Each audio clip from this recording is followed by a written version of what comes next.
जय Hind news, जनतेच्या हितासाठी निर्भीड पत्रकारिता। जिल्हा परिषद निवडणुकीच्या पार्श्वभूमीवर विटा पोलिसांची मोठी कारवाई। 2 गुन्हेगारी टोळ्या 2 वर्षासाठी हद्दपार। जिल्हा परिषद व पंचायत समिती निवडणुकीच्या पार्श्वभूमीवर कायदा व सुव्यवस्था अबाधित राहावा यासाठी विटा पोलीस ठाणे हद्दीत मोठी प्रतिबंधक कारवाई करण्यात आली आहे। पोलीस अधीक्षक संदीप घुगे यांनी राहुल चंद्रकांत जाधव टोळी व बादल अब्दुल पिरजादे टोळीला सांगली व सातारा जिल्ह्यातून 2 वर्षासाठी तडीपार करण्याचे आदेश दिले आहेत।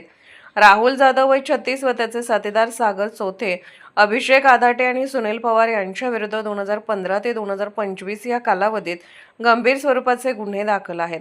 यात मारहाण, जातीवाचक शिवीगाळ, जीवघेण्या धमक्या, खुनाचा प्रयत्न, खंडणी, बेकायदेशीर सावकारी, सार्वजनिक मालमत्तेची तोडफोड अशा गुन्ह्यांचा समावेश आहे।